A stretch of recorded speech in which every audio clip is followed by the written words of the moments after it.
going on, Mr. Beau Slay? What's up, brother? Man, that's an awesome intro, man. It's good. That's pretty good. Yeah, I saw the team said, "Hey, we got a new intro." I was like, "Dang, that's good. Let's go." That's pretty good right there. Yeah, that was good, man. So it's good to see you.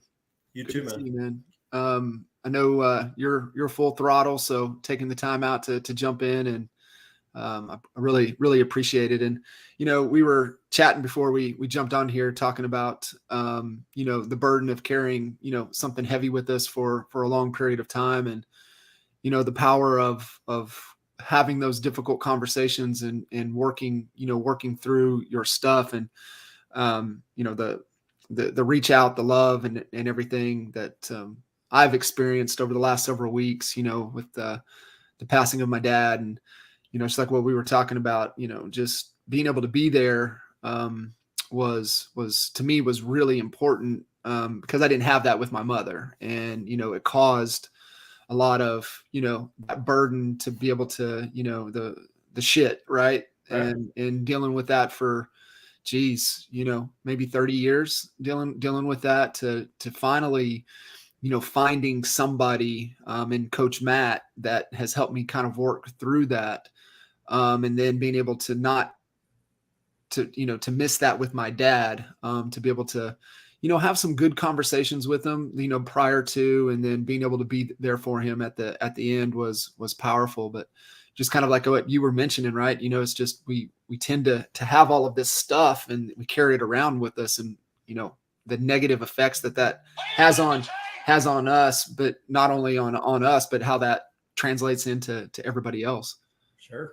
I mean, we are, it's funny. I was having this conversation with somebody yesterday. We're a ton of adults running around in the world with a broken child inside of them, right? Yeah. All these things that we've experienced, that big bag of junk we carry around with us, and we just don't know how to process.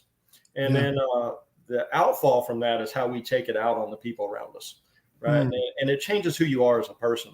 And we think that we've dealt with it because maybe we don't think about it much, or we've tucked it away down deep. But I can tell you over the last year that I've been doing a bunch of men's ministry stuff, and we've just been working through that bag of junk, man. And you just got people that 40 years, man, they've been carrying something. Yeah. So just like we were talking about at the beginning a minute ago was, man, I come off one of these weekends and I was just like, I called my dad on the way and I said, listen, I apologize for my role as a son of not being there for you when you needed me, or cussing you out at different times, or that the animosity that we've held from one another. Now, it was rightfully so that I felt that way, but somebody has to make the move, right? And I just wanted to call, because my dad's getting up there, man. And I'm still wondering how he's kicking now. So it was like, the more I thought about it, it was like, is me being right or me being prideful worth him dying and us not fixing this? Yeah. And it was one of the biggest burdens I had weighing on me. So I left that weekend and I messaged him and I said, man, I apologize for my role as your son of not being there when you needed me, for cutting you out of my life, not working through the junk and all this and that. But my dad was an addict for 40 years. So it was really like I had to cut him off to almost protect myself. But now that I'm older, I understand. And, when you were younger, like some of those things for me was like, why doesn't he love me? Mm-hmm. Right? Why am I not enough for him to quit that or do this or those things? But now as I'm older, I understand that, man, he's just human too. Yeah. Right. And as a kid, you battle because this is my dad. This is somebody that I want to have the closest relationship with. This is the guy that I love more than anything. This is my role model. Yes. And this is what you're doing in life. Right. Yeah. And it's hard to turn off that switch to stop, the people you love the most, to cut them out of your life. Man, those are some big walls you got to build. Yeah. Yeah. But the thought of him dying and us not at least making amends of the past. We don't have to be best friends moving forward, but dude, we need to take this. And I basically said, dude, I forgive you and I release you of everything that I've held against you over my life. And I said, however we move forward, that is, but I just want to clear the air because I don't want something to happen to me or something to happen to you. And then we have to live with the regret of not fixing this. Yeah. And it is our responsibility to reach out as humans. And I think, that immaturity level is like, how come they're not reaching out to me, and a little bit of entitlement. And it's like, no, I mean, he's dealing with his own, his own stuff as just like I am, just like you said. I mean, it's that realization, because we don't want him to be human, right? We want him to be that superhero. We want him to be that role model. And sometimes they put up a facade, or they hide it from us, so we don't really get to see that. And so it's that vulnerability, that transparency. But just having the courage to reach out and have that. And same thing that I had to do there, and it sucked. It hurt, right? It was hard. It was one of the hardest things I've had to do. And yet I don't, I'm not carrying anything with me, with him gone now.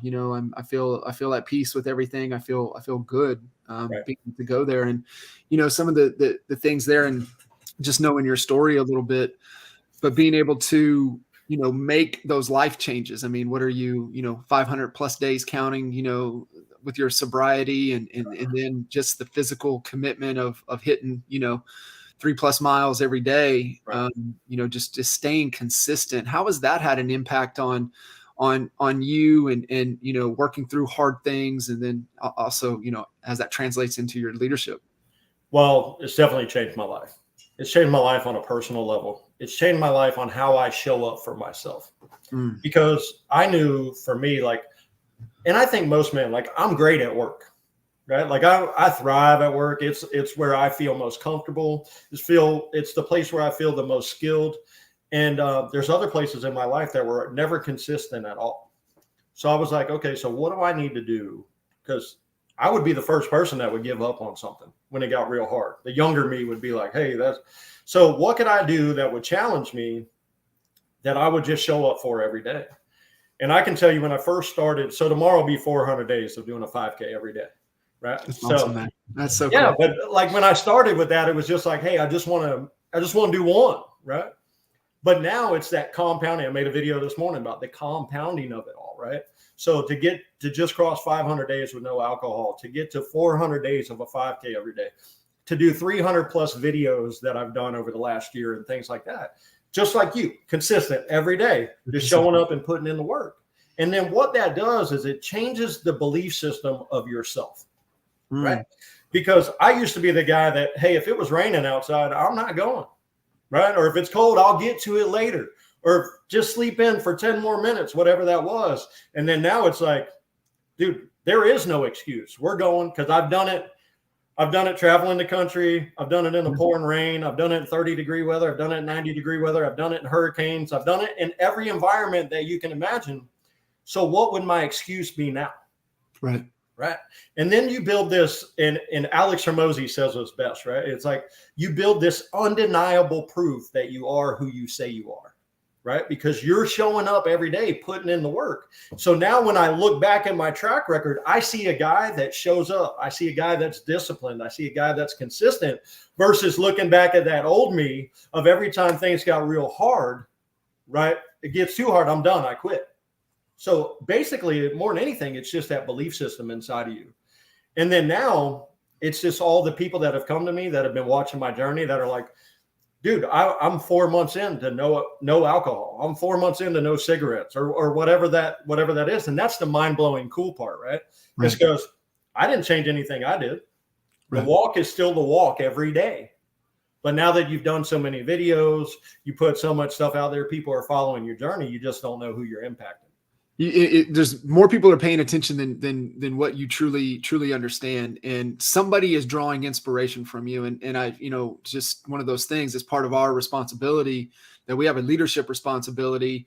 It's like, well, maybe I don't have a business, I don't have a team, but you have a family, right? You have a community. You have, and leadership is, you can lead up, side, and down. It's not like, oh, I got to have a team that I'm leading down to. No, you can lead up. You can lead to those around you that you may be in a work environment, to be able to have that. And it really comes down to the discipline. And one of the things that helps me, even on the endurance side of things, is when it gets real tough, and you get those pacers out there with you. You got that crew out there with you that they're making the sacrifice. They're hurting and they're in pain. When you mentally shift over and worry more about them, then the burden, you don't feel that pain anymore. And so like when I heard you saying that, that was my mind went is like you have a responsibility now to get up and make sure that, you're doing that there for them. And that's where, I think that's been the biggest shift, right? Is it was about me at first, and it's still about me. But now you're in a position where all these other people are following you, right? And you're drawing inspiration from you, like you said. So it's not just showing up for me now; it's showing up for everybody who supports me, everybody who follows my journey, right? Like, let's keep going. And I'm very authentic in the fact that I have days that I struggle too, but I still show up. I still do the work. Right? You'll see some of my videos where I'm like, dude, I woke up struggling today. Right? But I'm still out here getting this done, even though I don't want to, because the short term doesn't want to, the long term vision wants to. Right. And I heard McConaughey say it that you have to be selfish to be able to be selfless. Yeah. I was like, oh, yeah. I mean, that's it. Right. And it's it just my whole belief, you got to coach and lead yourself first before you can, have that impact. And it's what you've done. Right. And, how is that, on the business side of things for you, over the last, 400 or 500 days, cascaded into, the business environment, with the team. Yeah. I mean, so obviously everybody that works for me knows what I'm doing and what's going on. But I think it's changed who I am as a person and how I lead them, right? Like I still have, I mentor the crap out of my team, man, whether you want it or not. So if I catch you and I'm coming by, we're talking life, man, and we're coaching. And it's just that belief system because, a lot of these guys I got come from, poverty mindset, poverty world, right? And then we talk about this, it's like they come to this place and we have the standard way up here. And then they go back home and the standard's way down there. Well, every day you got to go up and you got to go down and you got to go up and you go down. And at some point, these guys have to decide for themselves, which level do you want to play on, right? Because you're spending half your day here. And the hopes now is that whatever you're learning here, you're taking back to there. And we're raising this up too. Right. So instead of talking so much like the business is a business, the business does great. But the shift in me has been the one-on-one level and the personal level of how can we be better men? How can we be better women? How can we be better husbands, fathers, community leaders, all that stuff, and getting them to see that you're more than just an employee, right? That you're a part of this business. And the success that we've had is because you're a part of this. And it's all of us winning at life together. And it was really just bringing that mindset, which we were already on that path, but really bringing in and encapsulating who we are as a business and ultimately who we want to become, and then what that brand stands for and how are we going to lead our people. So, Beau, how do you get them, because that's great, right? They get into that environment to where the standard is way up there. How do you get them to carry that into the other equities of life when they're out of the restaurant? How do you get that to carry off into rest of life? So a lot of it, like I said, it's just building relationships, right? So all these guys that have worked for me have worked for me for years. So I know their home life. I know what they're struggling with. And they have somebody in their life now, which most people don't, that they can share their junk with and get some good insight on how to approach things. So we very much here allow our people to feel the fire, but I'm going to love you and walk you through that, man. You're not by yourself. It's not like if you work somewhere else. So we treat it like a family. And so anytime my guys are going through something, they call me up. We do the one-on-ones. We spend the time. Hey, I'm not telling you what to do, but here's what I would do, that kind of things. And then it's up to them to go put it in place. So I'll tell you something cool that happened that's a little tweaked off of that, but I told you I called my dad and I made amends and we did whatever. So I have another guy that works for me that I told him what happened. And he's 27. He's got, between him and his wife, they've got 6 kids, right? So 27 years old. But he doesn't have a relationship with his dad, right? And his dad's been out of his life his whole life. And they've only talked a few times here, there, wherever. So after he heard what I did with my dad, he went and called up his dad and said, hey, I apologize for whatever it is. I want to make amends. And his dad was like, bro, I'm so thankful for the call because I never knew how to approach this. So he's got a dad who lives in Georgia that now they've joined up. They're having conversations. They're talking about how can we bring these families together so we can all meet and do things like that. But that was never the intention. That was just somebody mirroring something that I did that was in the same position that just worked out wonderfully for him and his family. Yeah. So, right. I can teach you anything, but at some point you got to do the work. Action, right? Yeah. Yeah. You got to take the action. And, you know, it's kind of coming back a little bit, but, you know, just all of the stuff that we fall into from the sedation side of things to to avoid that. And, you know, that's just why I think, you know, your 500-day run of the sobriety, just from, you know, just trying to, you know, work your ass off and hide all those other things and not deal with all this stuff outside of work, just sometimes makes it easier. And it's just something, you know, I know you've seen over and over. I've seen it over and over. And it's, man, it doesn't serve you to sedate that and allow that stuff to stay in, because then you end up impacting and hurting the ones that you love the most. And it's just, it really is, devastating, to say the least, to be able to try to hold on to that. And I think you're right, man. It's not having somebody that you can bring your stuff to, that's not going to judge you, and that's really going to be there to support you and give you the information and the advice, or ask you the tough questions that you need to hear, maybe that you don't want to hear. Right. Because we have to remember that, you know, well, for me, I've been in their place. Yeah. Right. I know where I took bad turns in my life, and maybe had I had the right person there, or the right kind of guidance, or somebody in my life, I might not have gone down that path. Right. So for me, I just want to be solid foundation for them, that, hey, you know, you're going to do what you want to do, but here's probably the proper way, or the better way of going about doing it. Right. And just like you know, talking about your mom earlier, same thing with me and my mom. We have something that's almost 30 years, right, of unhealed stuff. Yeah. Right? And to this day, my mom, she's 60 some years old, almost 70. You bring up her dad who passed away at 10 years old, and she'll start bawling. Mm-hmm. Right? You can't even start the conversation, because all of that junk she tucked away, and she spent her whole life drinking, drugging, trying to cover it up. And then you come to a point where it's, in the honesty of it, it's easier to face your junk than it is to run from it. Right. But it just seems easier to run than it does to face it. Right. And then you slowly lose yourself incrementally. Right. Yeah. I incrementally have changed who I am. Now, if I look at myself as to yesterday, it's not a big comparison. But if I look at who I was 5 years ago to who I am now, there's a big change. Massive. Yeah. It's massive. And you know, it's that daily progress. And like you said, you wake up, you know, 5, 6 years later, you're like, whoa, right? I mean, you just, the transformation is real. And so I, you know, I've seen it, lived it, you know, done it. It just really is. It's absolutely critical. And, you know, I think it also, because like you said, and a lot of driving entrepreneurs, you know, they're going to, especially on business, right? They're going to have such a drive and life in the black. However, all of those other equities are going to be at a deficit in the deep red.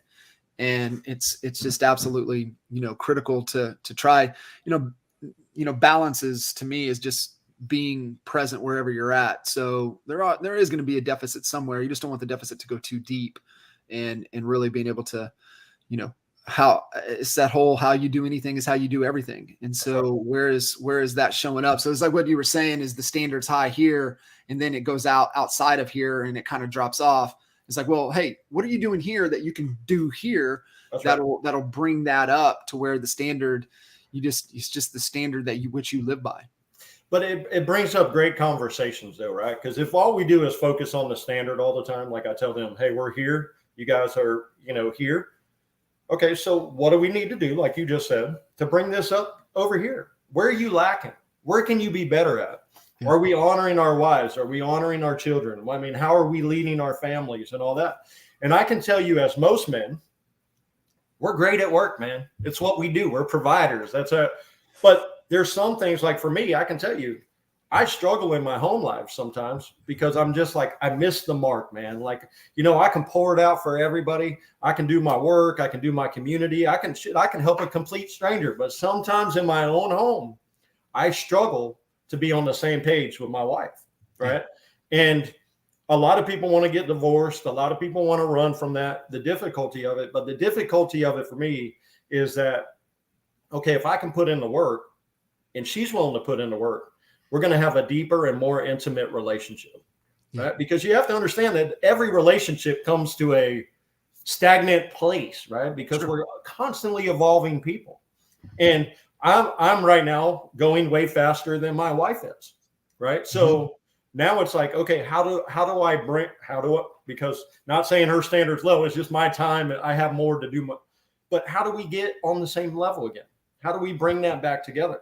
How do we not have animosity towards one another and things like that? Because my wife's position is that, I can go out here and pour it out for everybody and she gets the worst of me. Right. And I understand what she's saying. Yeah. And so that really hits home for me, but I don't want to abandon my relationship. I don't want to leave it. I just know that I've got work to do. Yeah. Right? And most people don't want to do the work. Let's be honest. Right. They don't. I want the easiest way out. And then there's times where you can do the work and it still doesn't work out. But I just know that as long as I have room to improve, then I'm not going anywhere right now. If I've done everything that I think I can do and it still doesn't work out, that's another conversation. But I know that I'm still leaving meat on the table in my own home. Right. Yeah, and I think that's true for most. And I think where we get in and we get caught in is that concept. We bring all the smoke, right? And really we got to get down below the smoke and get to the fire, get down to really what's going on and really have those conversations and not fight about this stuff up here. Like, what is that really down here that's missing that we can come to be able to really continue to progress and work through that. It really is critical. It's super, super important to be able to have that. The thing, Beau, kind of looking at within the business side of things, just kind of shifting over there a little bit, where are you guys, and I love this conversation because you run one of the most successful restaurants, in the country for what you guys do. Right. And how are you able to keep that from a leadership and keep pushing them to continue to grow and continue to exceed what you guys are already doing? And if you want to give a little context of kind of how you guys relate and what it is that you do, you're already highly successful. Well, how do you keep that fire going to continue to grow and do even more? Well, I think the first thing is once again, is always the standard dictates the business, right? The standard dictates how the protocols of how we do things. Because there's a lot of times where I've had to fire somebody over a standard, but then the heart of me and who we are as a business comes back to that person and say, okay, that's what we did. You don't want to leave and I don't want you to leave, but the standard was you messed up. Yeah. So I had to fire you. So how are we going to come back together and make amends and you get part of the team, right? Because I don't want you to go anywhere, but you understand the standard is the standard, right? The other side is just having all these guys bought into what the vision is, right? You have a place to grow here. This isn't like you're at a Burger King and, hey, it's the only one in the area and I might move up to a shift leader or something like that. And that's it. That's not what we're talking about. We're talking about building our guys out into bigger, better positions. We're talking about adding more and more for them, balance in their lives, pay vacations, all these things that we do different, balance in shift schedules and this, that, and the other. But all our people, we build from within. Mm-hmm. Everything is built from within. And these guys know if you'll come put in the work as we're growing out, we're creating positions for you. And those that have been here, especially over like the last 10 years that have seen all this massive growth that we had, because I told you last year when I was in Oklahoma that we were tracking 4.7 million for the year. Right. So I had a hurricane day. Yes, you did. We ended at, I think it was 4,686,000. So we missed it by, 1 day, but that was the day we were closed. Yeah. So that's how crazy how our numbers were on that, right? Yeah. And to grow the business $1.2 million over the last 2 years alone, while the whole country was shut down, was we went to work where other people, we adapted. We made the moves that we had to make. We got all our people involved. We've increased our pay. We've taken care of all our employees, right? Because we're building out the brand. And it's always about taking care of them first. Because if you don't have a staff to build on and you don't have people to build on, where are you going? Right. Right. So you have to take the short term, whatever pain you're going to go through, or maybe the owner's not getting rich right now. But like you say all the time, right? Things right order. Right. Yeah. Let's build the foundation.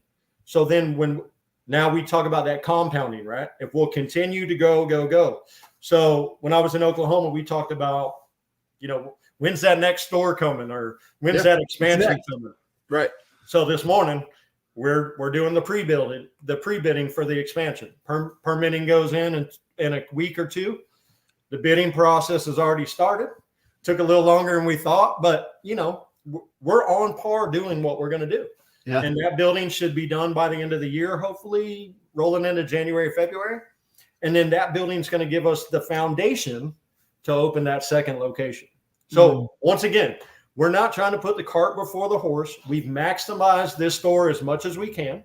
We know in Florida, we voted for $15 an hour minimum wage. So we have that to overcome for the next 4 more years, right? So that's another challenge, especially with inflation being what it is and all that. But it's all about, can you adapt, right? Are you willing to change? Are you willing to adapt? Right? Look at the big businesses going out right now are all businesses that never adapted their business model. They didn't change what they're doing. Talk on that a little bit, Beau, and kind of where that thought process, because I think a lot of people, it's the decisions, right? Like what are the filters that you're utilizing to make better and faster decisions?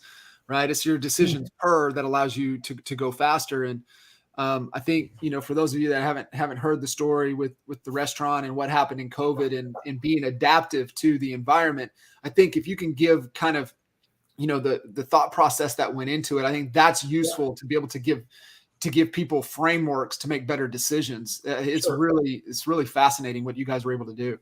So before COVID hit, we were a growing business. Now I'll go back to 2013. We had a fire, store caught on fire. We reopened in March 22nd of 2014. So almost 10 years ago. We just passed 9 years of being reopened. Oh, wow. And through the course of that, it was always the first thing that helped us was when the fire happened and we reopened, we were able to make the changes that we've been wanting to make as far as like the inside layout and things like that to help make it faster. Because we knew some places where we were hitting roadblocks, right? And the kitchen was only going so fast, and the front of the house was only going so fast, and our drive-through only moved so fast. And it was like, okay, if we're going to increase the sales of this place, then we have to look at every pillar of our business. And at that moment, we had in-house, we had drive-through, and we had takeout. And none of it was on we only had 2 guys in the kitchen at the time too. So how we've changed that. I went from 2 servers to 4 servers. I went from 2 cashiers to 5 cashiers. I went from 2 cooks to 5 cooks. And we went from this mentality that if you build it, they will come. If we can handle the demand of what's coming through our doors and we can get them out faster, because we were losing money because people would come in and see people standing at right. We needed more turnover. So the only way you're going to make more money, because we're in the same footprint that we were doing $2 million in 2013-14. We're doing 4.7 in 2023. So in 9 years, we've doubled the business. Yeah. In the same footprint, right? And not sacrifice quality. Not sacrifice the quality, right? So it was, how can we keep the quality? How can we turn over faster? How can we build out every pillar of our business to maximize it? As you'll hear me say this all the time, there's a lot of businesses that spread themselves over 30 different things. We got people doing all, and it's chaotic, and everything's operating at 25%. Right. So what we did is, how do we maximize our in-house? How do we maximize our drive-through? How do we maximize our takeout? And then when COVID hit, so we were already tracking, right? So we're already building out. We're seeing the move already by turning over. right, of hiring those people. So basically we went in and said, hey, if we'll hire these people, if we'll commit to the pay, we know what it's going to cost. We believe that we can generate this much more. Much more. And it did, generated a lot. And then when COVID hit and they wanted to shut everything down, right? Like we're at 25% capacity. Right now I got a staff of 40 some people standing around that like, all right, well, what are we going to do? So we shut down our inside. We put all our servers outside. We set up tents everywhere. We still ran our drive-through, and we put a focus on just taking care, exceptional service to all the people that were willing to pull up outside. And that's where we introduced our curbside. We had never had curbside before at our store, but us being willing to adapt, now it forced us to add the curbside. Then we added the online ordering, which is what we never had before. Oh, wow. Yeah. And so now our takeout business, what's cool about all of this is that our takeout business now is more than our in-house business for the first time ever in the history of our store. Right. So and that's going off the growth that we've had to the inside of turning our store faster. Right. So that number came up and the takeout has just gone through the roof. Right. So that's how we've been able to go from 2 million to 4.7 million in 9 years. Yeah. Right. Being able to adapt and move. And you just took kind of looking at, okay, well, this is the game. This is the hand we're dealt, and where's the opportunity to play within this game. Right. So way back to that's where that Chick-fil-A came from, right? Like you and I had that conversation was, we know that the best business in the game at drive-through and turning and burning as far as an outer shell of the business is Chick-fil-A. They have the greatest model out there, right? That's why they're doing double lane drive-throughs now, because they know that the turn and burn is where their money's at. There's only going to be so many people that can park in your parking lot. There's only so many people that can walk in and sit inside. So where am I going to increase my sales at? Well, I have to do it from the exterior of my building, right? So we sped up our drive-through, and even on this next edition, speeds our drive-through up even more. So there's moves in there to make that faster, right? Our curbside set up again in this new building that we're building is a new setup for our curbside, which should make it faster. My catering business is starting to take off now because that's what we focused on. We did catering a little bit, but we didn't push it because we didn't have all the room to make all this product. So I've got a company that I've been working with in our community for the last 8 years, and they've grown from 200 employees to 700 employees. So when I've had to adjust to go from how do I feed 200 employees at a time to 700. So they've pushed us to have to grow. Right. Because I don't want to lose that business. Right. So as a business, I'm like, we got to figure it out. It just is what it is. And that's where I think that we excel at. You're forcing me to be better. You're forcing me to level up. I'm not turning down business, bro. If you're coming to me, I'm going to find a way. We're going to figure it out. And you have to have that mentality, right? Because there's sometimes, if you're one of those people that's just always like, oh, that's beyond me, or I can't do that, your business is not going to grow. Yeah. Right. Where did that figure it out mentality come from for you? Right. Sometimes it's not natural for a lot of people, or it is in certain aspects, but they don't know how to carry that over into the business side of things.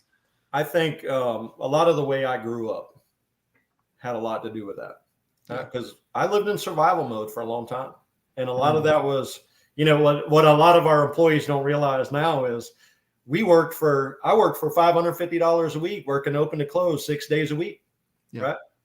I don't have a dude in the back of my house that makes less than $550. They're doing it on a lot less hours. They don't have that sacrifice. But for me, it was like, I make $550 a week. And my mortgage was $2,200 a month after the 2005 thing. And I lost my house and did all that stuff I went through.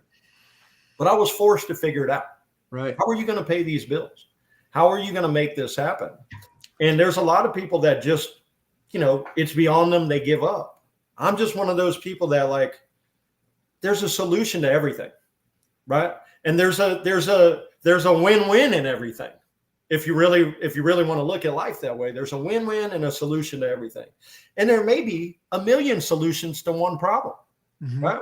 We know that there's multiple solutions to one thing. But if you say, hey, there's nothing I can do here, and you give up, then what opportunity do you have to change your situation at all? Right. None. And that's what most people do. I'm not stopping, brother. I'm going to go call whoever I got to call. I'm going to meet with whoever I got to meet to, because the vision is the vision. I got somewhere we're trying to go. Right. And we got a time frame behind it. So how do we get there? You know, because some people are kind of driven by, if I don't do this, then this is what's going to happen. Right. And it's just like, maybe coming to, we keep throwing, standard back out there, but it's just like, no. And I think you have to get to a point to where, no, enough is enough. Right. Well, and the other side of this too is back to what you're saying right there is, when we had the fire, it really put into perspective how many of our employees and our families count on this place. Right. So if I was somebody to say, no, we're not going to do that, or no, we're not going to find a way, then how many other families am I affecting by making that choice? Mm-hmm. Right? It's not about me. It's just what we talked about at the beginning of this, where it goes from selfish to selfless, right? Mm-hmm. Is when I see those families and I see their kids in here and I'm doing all this, and I'm somebody who my own kids are working here now. Right. Yeah. So my son's 20, my daughter's 7, or my son's about to be 20, my daughter's 17. They're both working in here. My son's been here for 5 years. Right. And it's like, I owe it to them. We owe it to them to come in here and give everything that we can give and chase down every option that we have to create the best life that we can for the people who show up and give it their all every day. Yeah. They're working hard for us, so we need to work hard for them. Yeah. Right. And then a lot of that is, how can I make your home life better? How can I create better balance? How can I give you more time with your family? How can I give you more money in your pocket? How can I give you a future to look forward to where you don't feel like you're wasting your time working here? Right? All of those things. And if you come from the thought process of, once again, being the guy who made shitty money, had shitty hours, then because that's what the store could offer, now we're in a place where we can offer more. And that's what we want to offer more, but we're offering more with the exception or the standard being up here.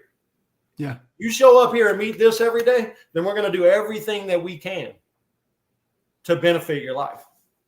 How do you keep people and even yourself, right? Because it's just, sometimes we get so far removed from that, $550 a week. How do we stay, how do you stay grounded to it? How do you have your people stay grounded to it? There's a large amount of emotional intelligence on your side pouring back into, with your self-awareness, and then as well as really the empathy factor, right? Being able to put yourself in their shoes. So how do you stay connected to that, or even coach your people to stay connected to it and not get so far removed from it? Right. Well, that's the heart of it, right? Is let's not forget where we were at, because I've got, you have so many employees that have worked here over the last 10 years that are still here, that it's like they've seen the business grow. Mm-hmm. And it's always that mentality of, don't forget where you were a couple years ago. Don't forget what 5 years ago looked like for you, right? And then it's that commonality of like, we hear all the time, like, I don't make enough money. All right, well, let's have that conversation, right? And then we'll sit down and we'll lay it out on paper. What's your spending look like, right? Because that's the very first part is you're earning when we can get to, I don't know if you have an earning problem. Or I think you may have a little bit of a spending problem. Yeah. Right. But it's having real life conversations with people that they can take something from. I'm not telling you how to spend your money. I'm just telling you you're not broke. Right. And same thing with like how they deal with their kids and their families and all these conversations. We treat them like human beings, man. Right. You're not just a number here. You matter. We call you by your name, right? You're not just somebody who shows up every day and does the job, punch the clock, and hey, see you later. We want you to be a part of this. And that comes with accountability, right? And accountability is the hardest part for most people. It was for me. I know it is for a lot of these guys that come in from a poverty mindset. Accountability is not what they're used to, right? They don't want somebody telling them what to do. Right. But they found out that through the years that, hey, guys, if you guys will just trust us and you'll show up, I promise you, you'll see the fruit of this in your life. And they have, right? Everything that we've told them that we would do, we have done. We have not reneged on anything, right? We've not gone back on everything. Everything that we said we would do, we would do. And with that, the integrity behind it, them knowing that we're showing up for them, they know that we're going to take care of them, as really keeps them grounded. And we have these meetings every 4 months as a staff, full-on staff meeting on a Sunday, right? So we're not open on Sunday. Right. So we're committed to those meetings where we can come in every 4 months as a whole group and just pour it all out, right? No issues remain after this weekend, right? Right. So whatever you have going on between this first 4 months and this that we can't handle in single conversations or things that may be bothering you on a group level, we're going to handle that day. And we'll spend as much time here as that day as we have to work through all of that. And then it's always the constant heart-to-heart conversations with all your people, the one-on-ones, right? Yeah. Not group stuff, but the one-on-one conversations. Explain kind of what your intent when you have those one-on-ones, because it's a leadership conversation for everybody listening to this, that if you've got anybody kind of under your watch that you're responsible for, them executing on whatever function they have, a key of success, but having that one-on-one conversation for you, what is the intent of that conversation? So the one-on-one for me is for building relationship. The relationship is foundation of everything. Right? If you're a boss and I'm an employee and that's our relationship, there's not a whole lot of depth there, right? You come in, you yell at me, you tell me everything I'm doing wrong, right? And that's kind of the relationship. But this is I'm an employee here and you're an employee here, right? My role is this, your role is this. But this conversation is heart to heart of where you at in life, man. And when they know that the person sitting across from them has their best interest in mind, it's a different conversation, right? That boss-employee relationship doesn't work. In my experience, it doesn't work because there's an expectation that comes with it, right? So what I want to do automatically is I want to take all of that out of the way. I want to level the playing field. I want us to sit down at a table. I'm Beau, you're Maurice, whoever that is. And where are you at in life right now, man? Yeah. What's going on with you? How can we as a business, what can we do to improve your quality of life? Right? What does that look like? And now if they shed out a bunch of things that we can do, then we get to have the conversation of where we're at as far as a boss employee or whatever that looks like and say, okay, in order for us to get there, this is what that looks like. Are you willing to be accountable for that? Yeah. If you're not, then what are you willing to be accountable for? What are you willing to show up for? Because you're saying you want more, you want to do more. Because in all honesty, I've given everything that I can give. Yeah. So if you're wanting more, then we just need to have a conversation of what that looks like. Do I have an opportunity for you to step in to make more, right? Or do I have, hey man, are you open up to do some catering outside of here? You opening up to do some other things other than the role that you have here where we can get some more money in your pocket, do some things like that. And dude, when your employees know that you're all in for them to whatever your capability is, bro, anything beyond that, if they don't respect that, then they're not your people. Right. Right. And then you got to, because you and I have had this conversation, right? It's like, if I have to drag you across the finish line, then you're not my guy. No. But if I can walk shoulder to shoulder with you and we can go to battle together, right? And the other side of this is I'm not a boss that just stands around. I'm not a boss sitting in my office. No, you're I'm out a there. boss that's working side by. If the kitchen needs help, I'm in the kitchen. If the front of the house needs help, I'm in the front of the house. If the drive-through, whatever, my cashiers need help, what do you need? I'm an all hands on deck guy. I'm just filling whatever gaps that I can fill. Now there's an owner to this place, right? So he and I have the conversations of growth, but mine is the day-to-day. How do we operate as a team? How do we be most successful on the day-to-day? And then our management team here is all people that I have an extra large management team here because I'm preparing my guys for the next location. That's right. Right now. Pouring into them. We're building it now. That location might not come for a year or two, but all these people know that they are in a place that when this thing goes, they have a next level job waiting for them. Right. Right. And that's what it is. So they're bought in. we're building, we're bought in. No, I love that. And it's, building that bench, right? Building from within. It's the best way to go. And, it's hard, right? You build them and you have that bench there, because it's a whole different thing when you got to go get that leadership. That's hard. Right. Right. And so, you really look at, okay, hey, how am I developing this within? I mean, you could stroke a check to go buy that leadership, but that sometimes, it's tough. And most people, small businesses, they're not able to do that. Right. So it really does come down to, how are you developing the talent from within and really pouring into them for that next step. And it's that whole thing, right? Like, man, it's just like, if I got to drag you and it's like, like help the people that are swimming to the boat. If there's other people swimming away, they're trying to go somewhere else, let them go. Just help the people that are coming to you in the best way. Beau, so, you've done a tremendous job, yourself pouring into, to your people, into the store, into the people. But another thing that you've done a really good job, and this is what I always, tell real estate agents, is that, if you're going to be in the game for a period of time, for an extended period of time, and most are, right? It's like, hey, are you, is this short term? What are you looking to do here? Are you going to be for the next 10, 15, some of you 20 years? And they're like, yeah, I'm in, all right? This is my career. It's what I'm committing to. Then it's like, okay, get your ass involved in the community, right? You have to be visible in the community, either your real estate community, your local, wherever, geographical community, right. Get in with the chamber, the small business, economic development committees, like get involved. Mm-hmm. You've done a great job of being plugged in to the community. I would love for you to kind of talk about that, the importance of it, and then, how it's, been the return, right? The return on that time invested of what it's done for you and for the business. Well, so obviously I live in the town that I was born and raised in. Yeah. And, my grandfather was a staple of this community. He was a leader. He was a, head football coach back then, dean of men, just was he's in 4 Hall of Fames for coaching football. And his heart was community, right? His heart was building men. And then my grandmother was also ahead of her time. She was an executive for banks back when women couldn't be executives, and she spent 50 years in the banking industry. So in this small town, our family was very well known.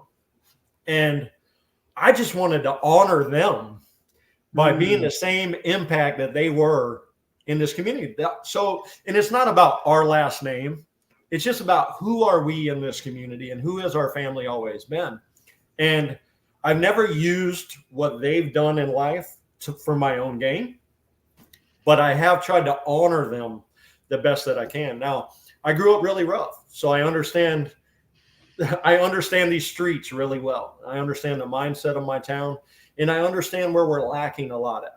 So if I could be that guy that could step in, if I could be the guy to create a spark, if I could be a guy that could take who I am and make something happen, then that's my obligation. Mm-hmm. And that's where I think most of us miss this in life. It's like you have a calling and a purpose on your life, right?